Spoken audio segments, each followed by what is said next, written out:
directivas de la Universidad Técnica de Quevedo, profesores, estudiantes, colegas. Esta es una oportunidad que he tenido gracias a la deferencia del licenciado Max Olivares, quien muy gentilmente me ha invitado para, por segunda vez, ya que el año anterior estuve en la Universidad de Machado, y que en esta oportunidad igual se me ha invitado y digamos que he seleccionado precisamente para esta ocasión un tema de reflexión. Es un tema que tiene que ver, digamos, con un elemento que todos conocemos, todos lo hemos padecido de una u otra forma. Es algo que, digamos, nos compete a todos y que es el fenómeno de la corrupción.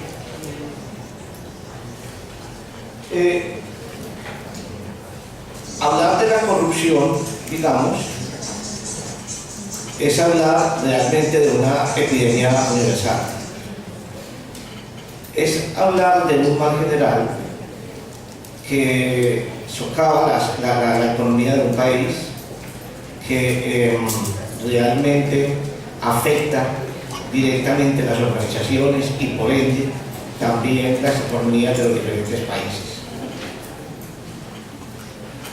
En mis escritos, en algunas oportunidades, he escrito, digamos, completamente sobre el tema de la corrupción, un poco, pues, muy vinculado al tema colombiano, que es desde vengo. Y he visto, digamos, la posibilidad de relacionarlo con el aporte que el control le puede dar precisamente al tema de la corrupción.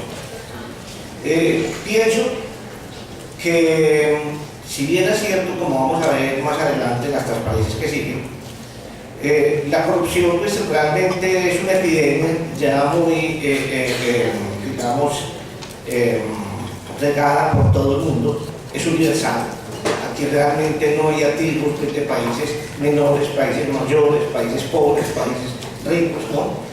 Aquí la verdad es que nosotros a diario oímos noticias permanentes en torno a eso.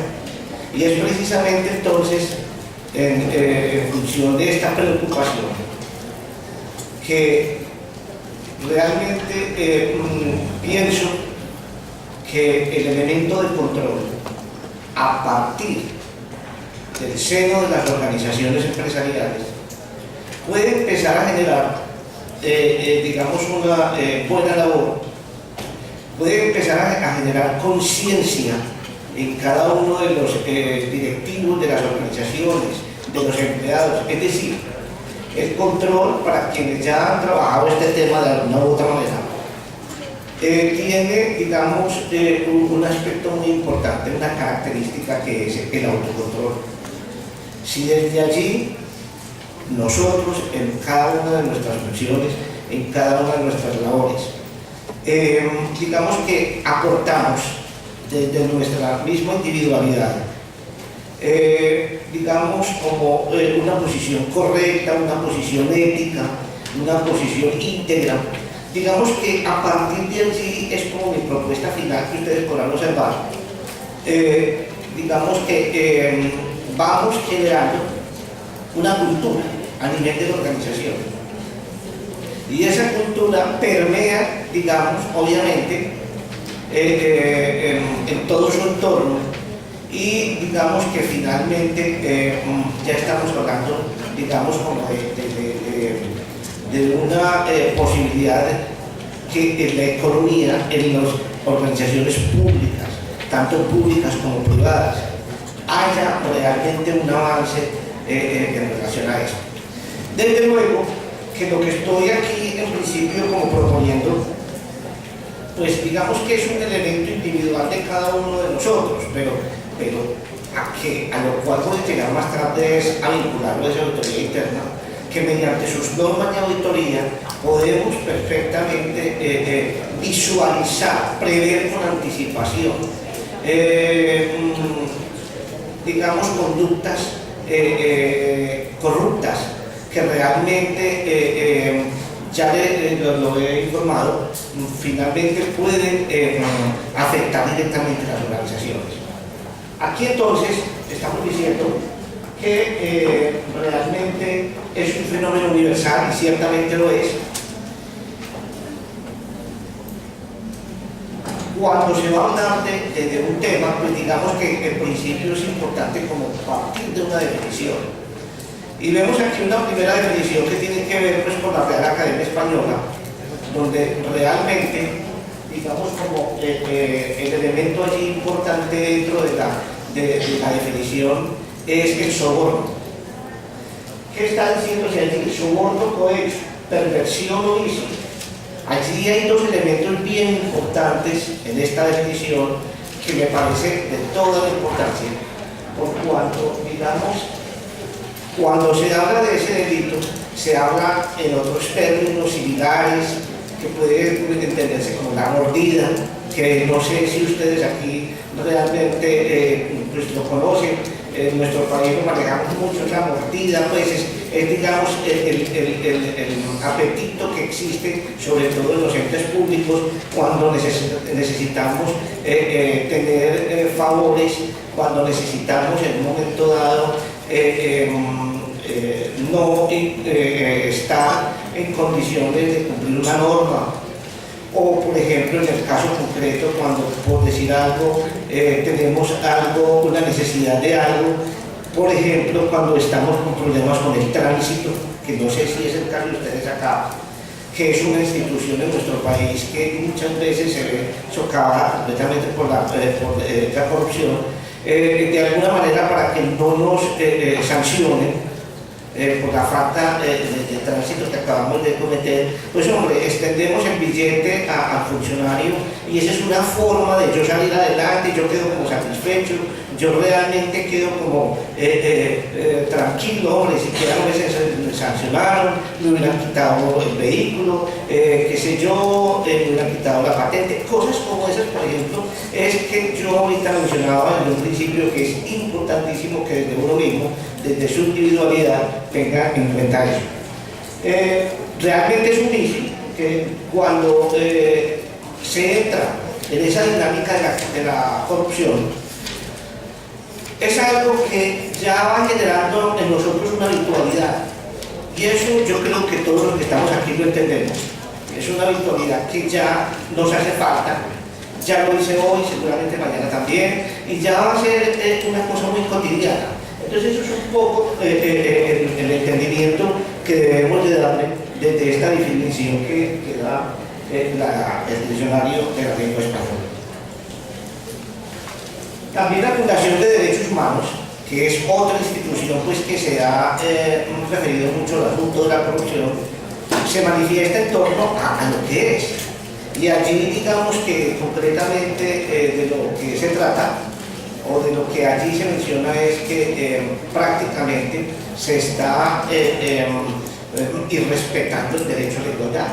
Es en términos generales, digamos, como lo que aporta esta definición, y que realmente así es decir, ya en la transparencia inicial decíamos que cuando se habla cuando alguien está cometiendo actos corruptos, pues digamos que esa persona digamos no mira que sino su bienestar pase por encima de lo que pase, él necesariamente tiene que obtener un beneficio y digamos que no hay un respeto.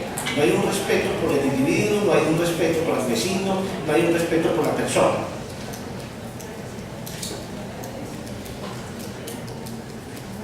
Aquí estamos un poco como concluyendo y diciendo, bueno, finalmente hay como elementos, aquí ya es cuando se aborda este tema, hablamos de soborno, hablamos de complicidad, en un momento dado también decimos que hay vulneración de los derechos.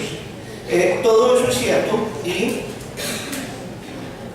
frente a esta situación, pues digamos que todos los días es más caótica, porque hasta nosotros llegan noticias permanentemente de países desarrollados, Italia, Rusia, qué sé yo, países latinoamericanos, que todos de una u otra forma oímos nosotros que se dan situaciones que realmente afectan la economía de un país y que esto ya es como genera una inquietud al punto de que estas instituciones que estoy aquí mencionando, como Transparencia Internacional, como la Organización para el Desarrollo, para la Cooperación y Desarrollo Económico, la OEA, la ONU, todas ellas realmente se han propuesto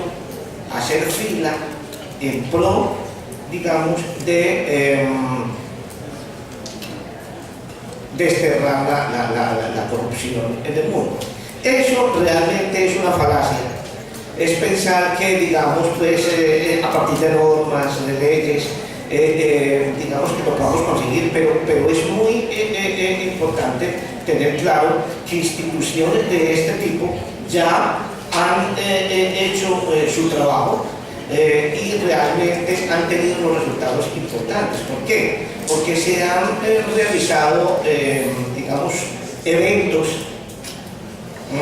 digamos, en los cuales ha habido una cooperación internacional entre los países a fin de que todos realmente tengan o actúen en contra de la corrupción. Decimos que Transparencia Internacional es un organismo no gubernamental, no político, que realmente está interesado en el tema y que, digamos, es como en el mundo de hoy la principal institución que ha trabajado en función como de dos aspectos muy fundamentales, y es mirar la visión del corrupto y la visión del corruptor un poco para entender esa dinámica y, digamos, como generar alternativas, generar propuestas que conlleven, pues, finalmente como a erradicar el mal. Es Transparencia Internacional la institución que anualmente genera unos indicadores, una lista de países corruptos. Es un ranking de países de menos corruptos a más corruptos, pero que eso, digamos, es visto muy bien por unos, muy mal por otros. Quienes lo vean mal, digamos, es de entender que corresponden a aquellos países que están precisamente clasificados en un ranking, pues, comprometedor, y que piensan y dicen que esa lista es satanizar los países. Aquí en esta primera lista observamos los 21 primeros países y entendemos que en ella están clasificados los países que tienen, digamos, una corrupción menos impactante. Entre ellos están Dinamarca, Bélgica, Noruega, Estados Unidos, Japón. Este indicador, digamos, pues, que en cierta forma la banca multilateral insiste mucho en que es uno de los indicadores, es uno de los medidores precisamente para los países salir del subdesarrollo, cuando realmente son países, pues, que tienen, digamos, una presencia importante de corrupción en su país, y esto los motiva, digamos, pues, a generar dinámicas para salir de esta situación.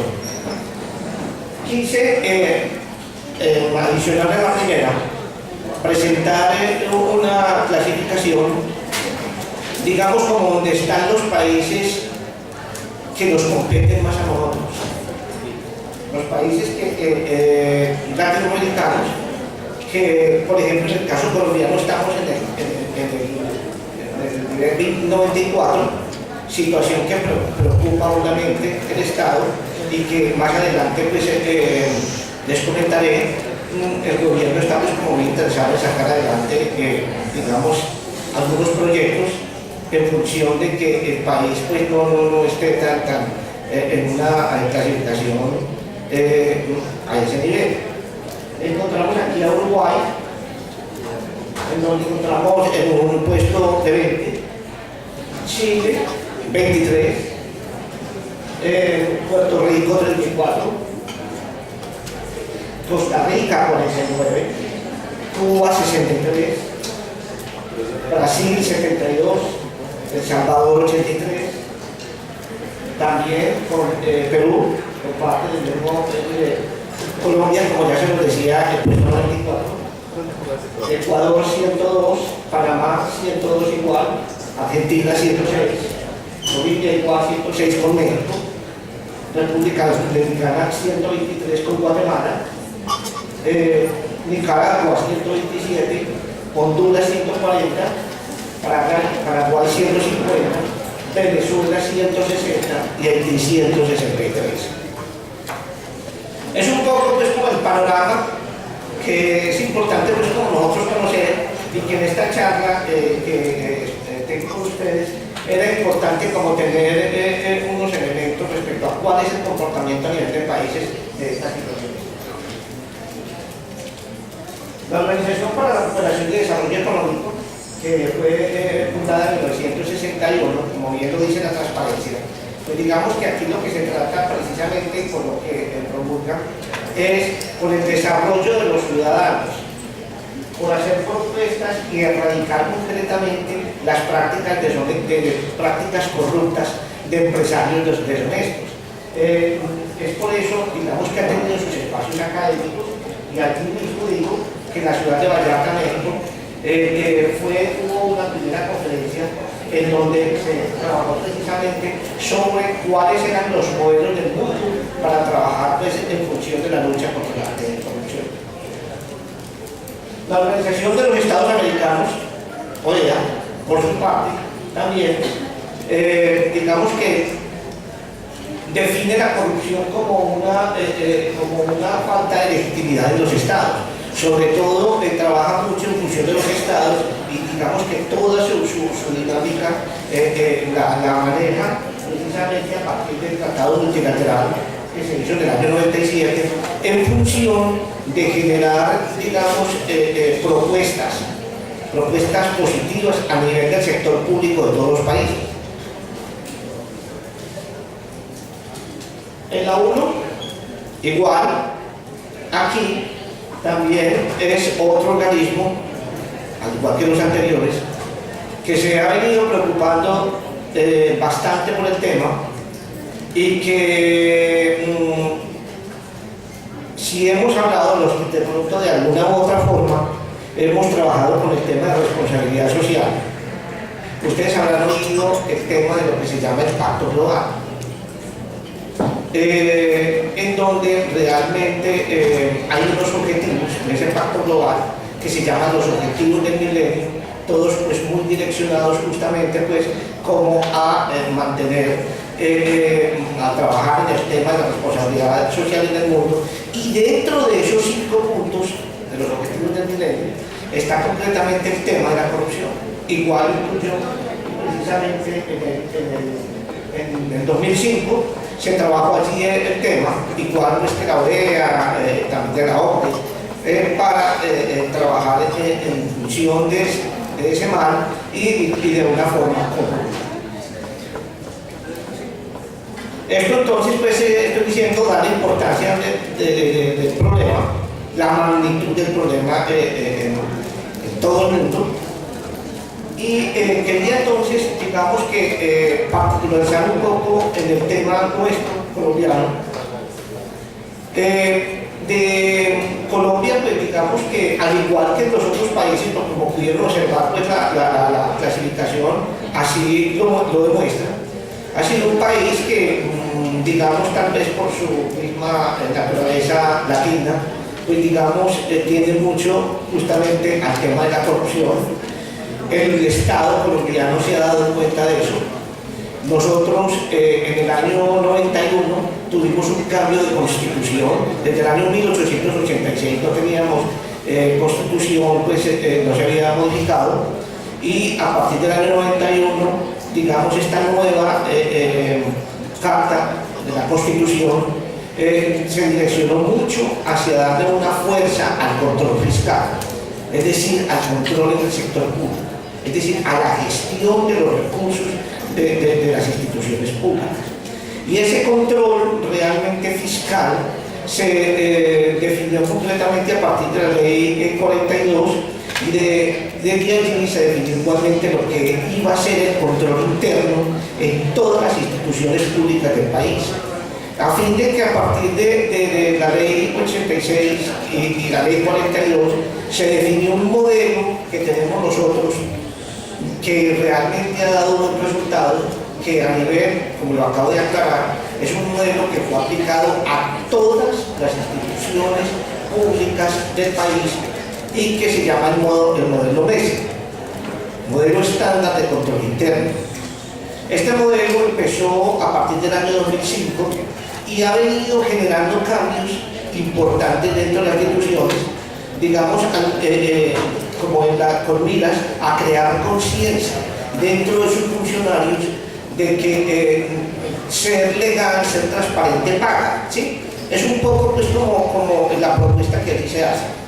En ese orden de ideas también, en el año 2011 se generó la ley 1474, en la cual, llamada pues, de anticorrupción, y desde este punto entonces se determinaron algunas medidas que, digamos, apuntaban pues como a remediar el mal un tanto.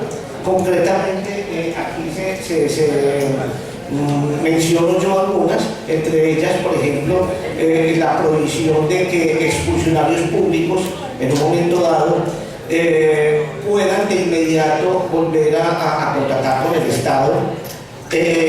Son, digamos, como propuestas que uno entiende que van pues como direccionadas a no estimular los actos de corrupción.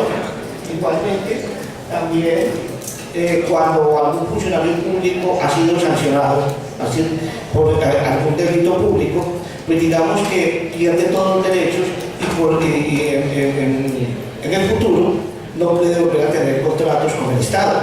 Miremos que son como medidas que realmente no siendo, digamos, trascendentales.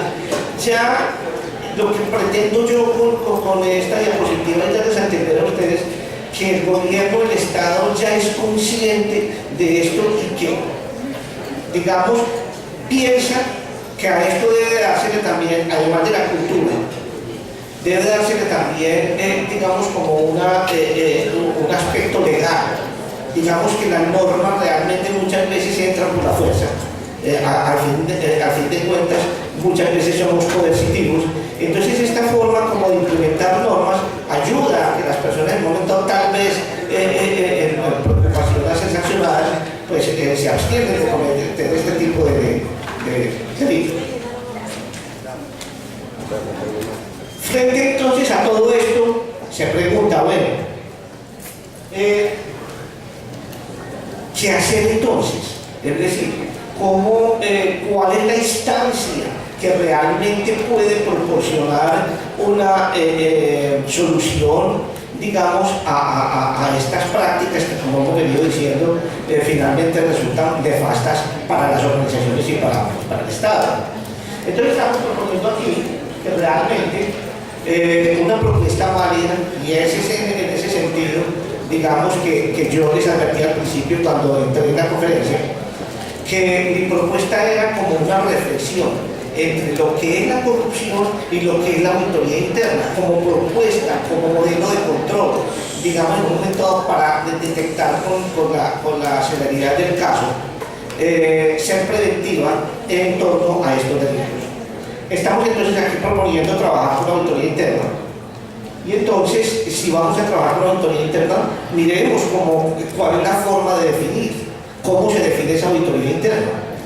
Y decimos entonces que la auditoría interna realmente es una actividad, porque la auditoría interna es eso, una actividad independiente, objetiva, realmente cuyo, digamos, interés principal es generar un valor agregado a las organizaciones.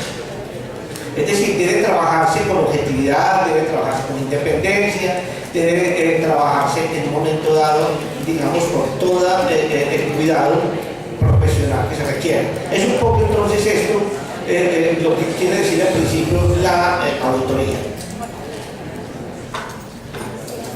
La auditoría puede presentar dos servicios. Puede ser el aseguramiento en un momento dado con la consultoría. Si hablamos de aseguramiento, tal como todos los que están aquí creo ya conocen perfectamente el tema, la auditoría también presenta un servicio de aseguramiento y es un poco ese compromiso de dar una opinión independiente respecto a una información, respecto a una operación, respecto a un sistema. Ya eso entonces genera en un momento dado como dentro de ese proceso como tres actores fundamentales que son digamos quien solicita la auditoría, el auditor mismo y digamos que los usuarios de esa información o de esos procesos finalmente que saca o que produce la organización. Si hablamos en un momento de lo que es la consultoría, de la consultoría más que todo ya, que es otro de los campos y que trabaja el autor, es, digamos, como ese tipo de servicios que se ofrece diferente en un momento dado a la opinión, a una opinión en los términos que yo mencionaba ahora. Es un tipo de servicio especializado, un tipo de servicio, digamos, si se quiere, técnico muchas veces. Y entonces, en este campo, pues digamos que prácticamente los dos actores serían el que presta el servicio, que es el auditor interno, y digamos que es quien recibe el servicio.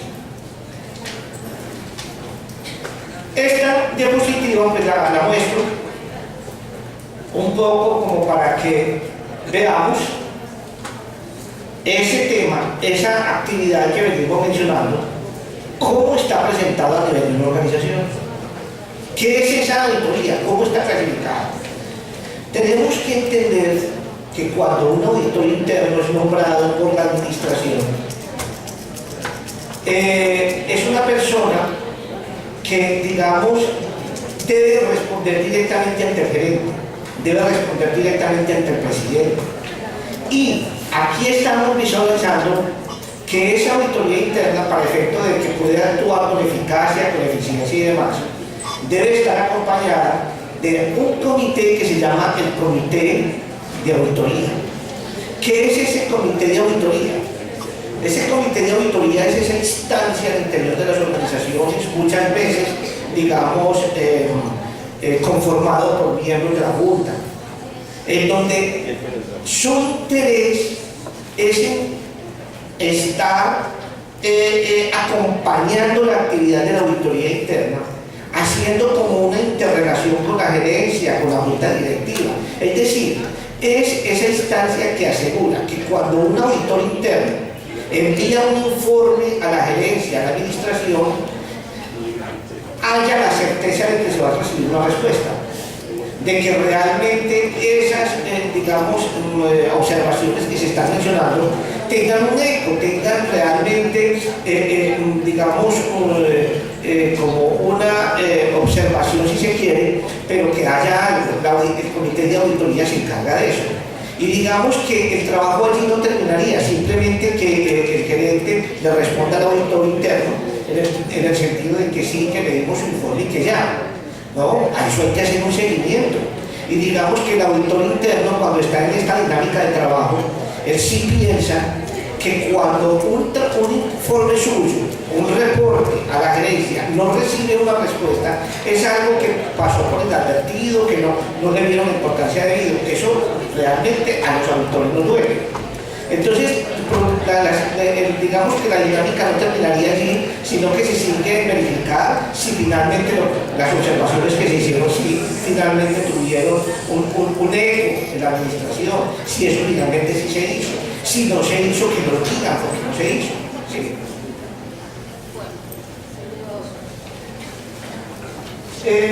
Pues digamos que aquí estamos mencionando que cuáles son los objetivos de una auditoría interna. Estamos hablando de la auditoría interna, porque tengamos muy en cuenta que podemos estar hablando de la auditoría externa, que es el modelo mundial de auditoría. En nuestro caso concreto, en Colombia específicamente, tenemos un modelo que se llama revisoría fiscal, que entiendo de pronto algunos de mis colegas colombianos trabajó ese tema aquí con ustedes. Es un modelo muy sui generis porque es únicamente de Colombia. Pero bueno, aquí digamos que cuando estamos hablando de la auditoría, pues estamos mencionando que uno de los objetivos es precisamente como asegurar la confiabilidad de la información. Igual verificar que los sistemas que hay implementados en la organización sí apunten al cumplimiento de los objetivos, de las metas, si realmente ese es uno de los frentes que tiene que trabajar el auditor. Igualmente, mirar si las medidas de salvaguarda de los activos que hay en la compañía si son las correctas. Eso también es otra de las tareas que tiene el auditor interno. Y verificar la adecuada administración de riesgos, porque es bien importante tener claro que el auditor, realmente el auditor interno, debe trabajar sobre la evaluación de los riesgos, porque importante es mencionar, cuando se habla de controles internos, antes de hablar de control interno, hay que hablar de riesgos en un momento dado. Hay unas responsabilidades. El auditor interno en un momento dado tiene que es responsable de tener un grupo de auditores suficientemente capacitado, idóneo, con responsabilidad, que comunique oportunamente los resultados, que se hagan evaluaciones continuas y permanentes. En las auditorías internas se suelen hacer evaluaciones permanentes entre las mismas firmas. El trabajo de la auditoría necesariamente tiene que ser suficientemente planeado, y hablar de planeación tiene que, digamos, contemplar lo que acabo de mencionar ahora, es el tema de los riesgos, planear con base en los riesgos, es decir, hay que conocer concretamente cuáles son los riesgos que tiene la compañía y a partir de allí entonces definir propuestas y definir actividades. ¿Cuál es la organización que vigila entonces los auditores internos? Si esa actividad es universal, estamos hablando de que la auditoría interna en un momento dado es una actividad que dijimos ahora, en la cual se trabaja con objetividad e independencia, es a nivel del mundo. Auditoría interna hay en todo el mundo. Esa conglomeración de auditores de todo el mundo necesariamente tienen que estar adscritos a un organismo, a una entidad, a una asociación que nos guíe para efectos de darle, digamos, como unos derroteros, unos lineamientos en función de cómo debe de darse esa actividad, digamos, enmarcada en la eficiencia y la eficacia. Entonces, necesariamente estamos hablando aquí de que ese organismo, esa asociación, sería el Instituto Internacional de Auditores Internos.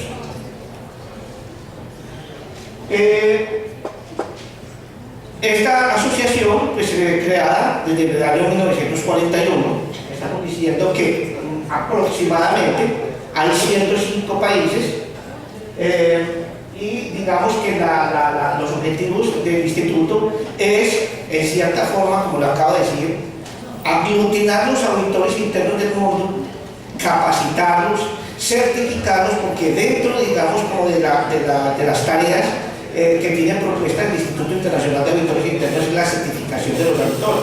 ¿Y qué es la certificación?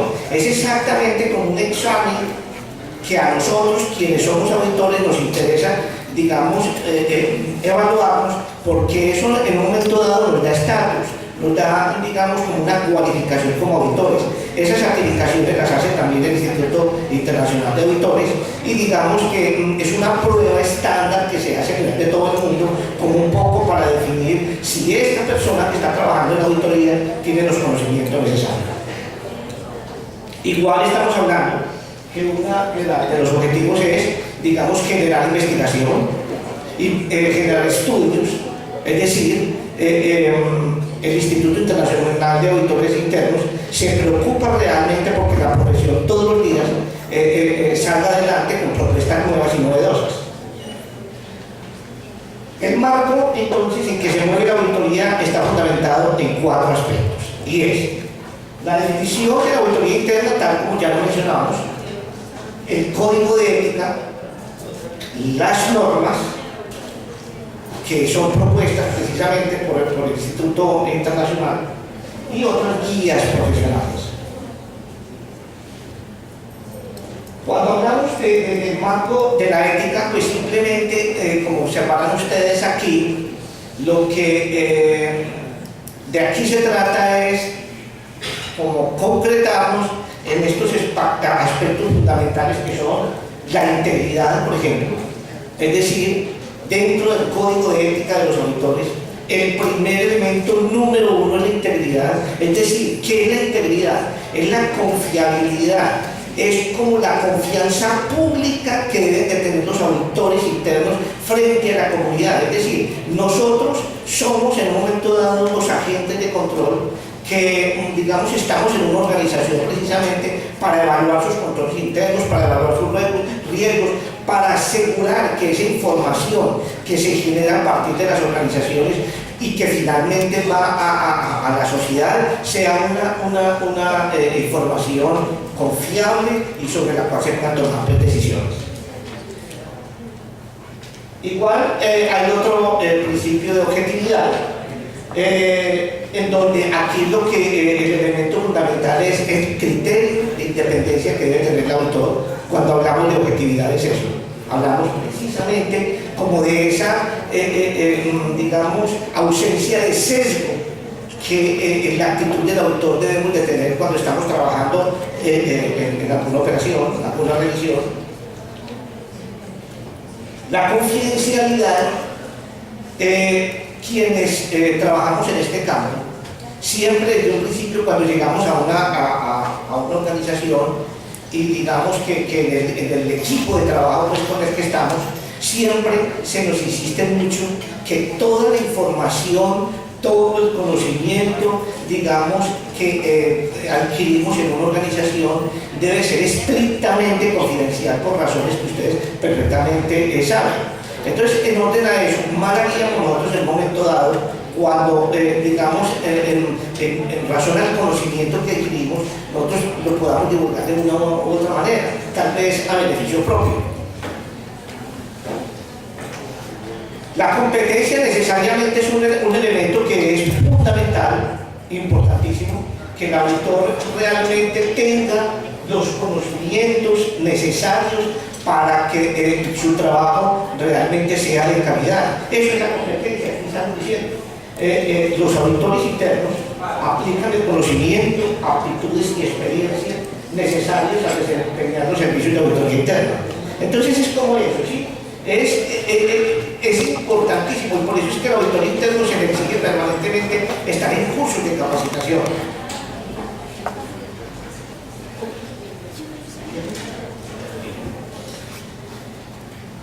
Estas son las normas de auditoría entonces, sobre las cuales realmente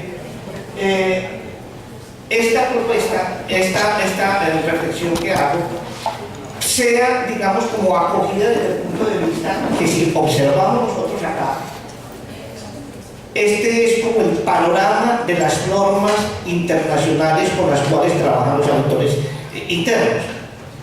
Ustedes podrán observar que se dividen en dos campos: las normas sobre atributos y las normas sobre desempeño.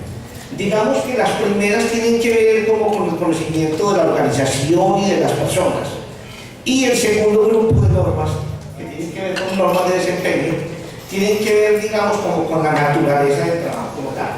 Allí, en estos códigos que ustedes están observando, y que estas normas, para quienes son miembros del Instituto Internacional de Auditores Internos, son de estricta obligatoriedad. En ese orden de ideas entenderán que cuando estamos hablando del primer grupo de normas sobre tributos, pues hablamos de una independencia y objetividad.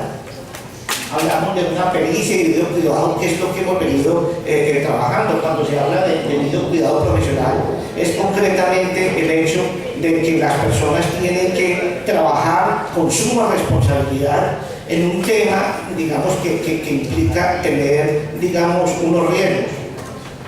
En las normas de desempeño hablamos de que hay que planificar el trabajo, que hay que comunicar los resultados oportunamente, que hay que supervisar el trabajo porque hay necesidad de saber concretamente si, digamos, el trabajo está siendo bien realizado o no. Hay que estarlo evaluando con frecuencia.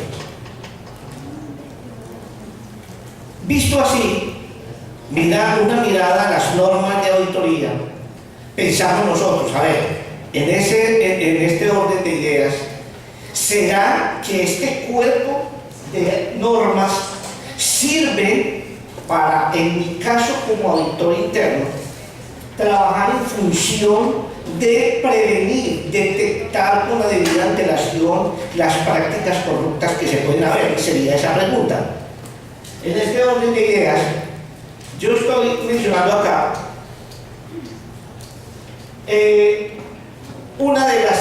algunas normas específicas, un poco como llevándolas a la pertinencia que ellas pueden tener frente a algunas prácticas corruptas. Por ejemplo, estoy diciendo, bueno, la norma 1100, que tengamos en cuenta, que es independencia y objetividad.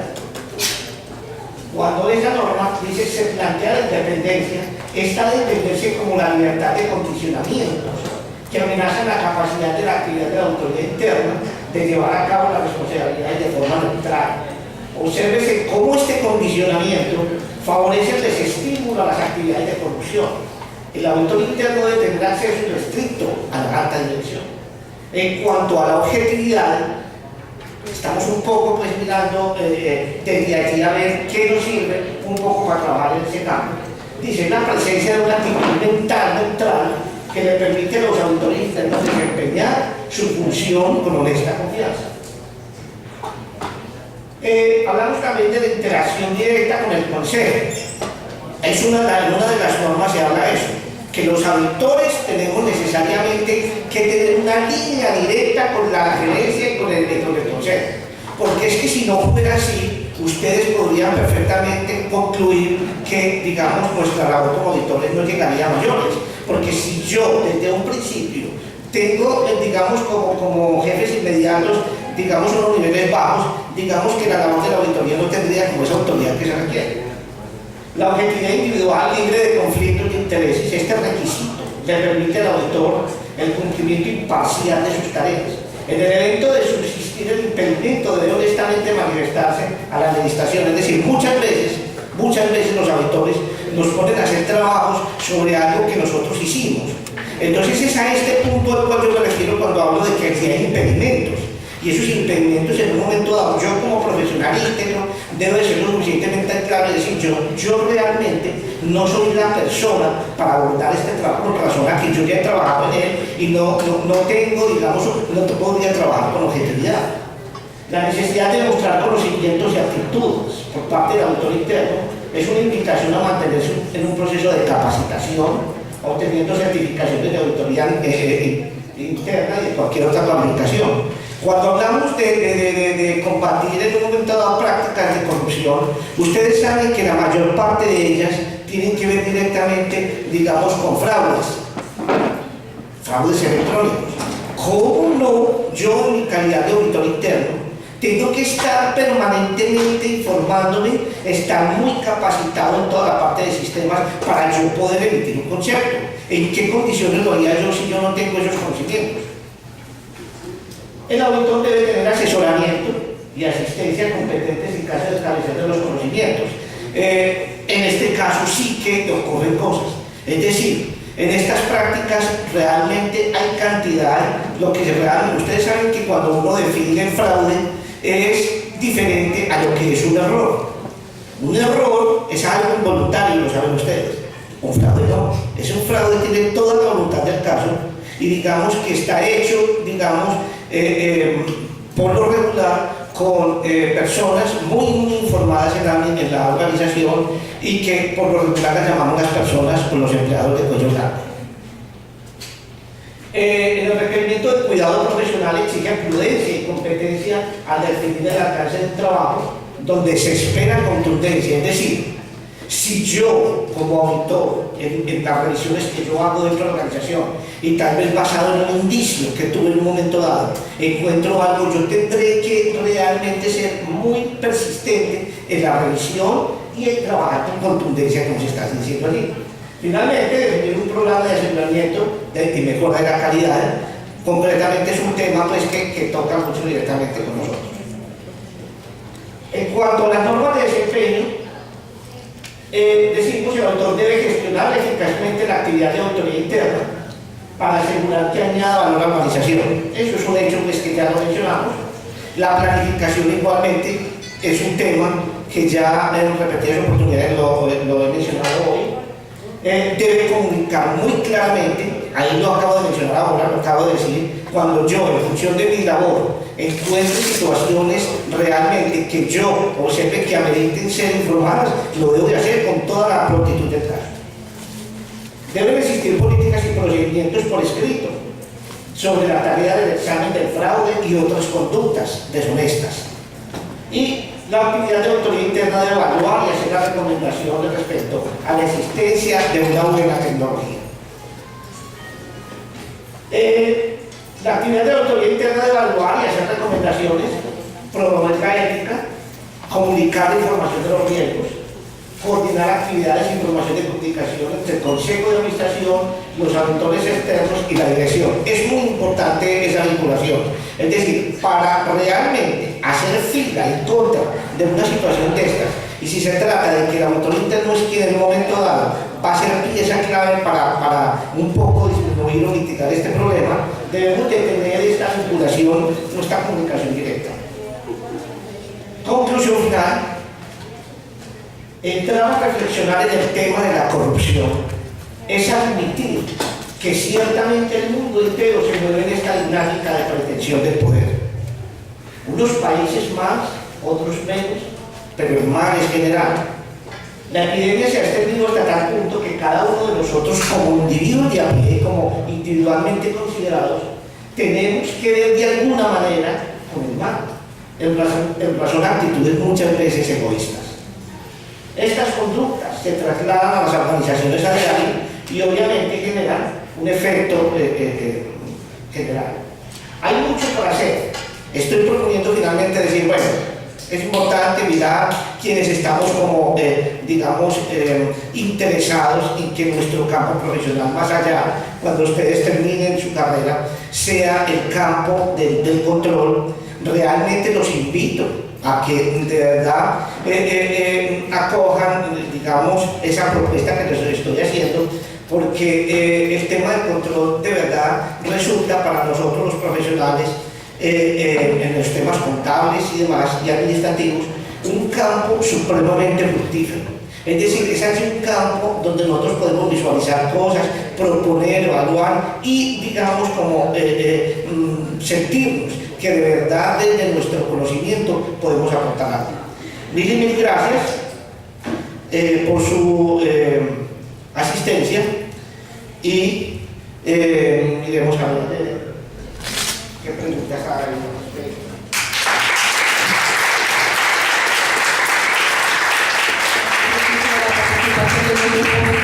Señores estudiantes, si por si acaso tienen alguna preguntita para él. ¿No? Sí. Sí, me diga. Cuando hablaba de los países que están en corrupción, hablaba uno que estaba en el nivel 32 y el nivel, por ejemplo, de Ecuador es 100. ¿Qué significa? ¿Que el Ecuador tiene menos o tiene más corrupción? Estamos ubicando a Ecuador en qué puesto. 102. Entonces tu pregunta concreta es ¿cuál? Quiero saber en qué nivel están, alto, bajo o medio. Ah, bueno, no. Es decir, digamos que es en 300. La pregunta concreta ¿es sobre qué base, sobre qué número de países? Si estamos hablando 186. Entonces ya uno evalúa en un momento dado la ubicación del país, exactamente entre 186, están en el punto 102, yo creo que hay mucho por hacer, ¿sí? O sea, somos más corruptos. Es decir, es un indicativo, es un indicador en un momento dado de cómo estamos y con base en eso, nosotros un poco pues como decir, bueno, que muchas veces, como les decía a ustedes, esos indicadores a veces lo mencionan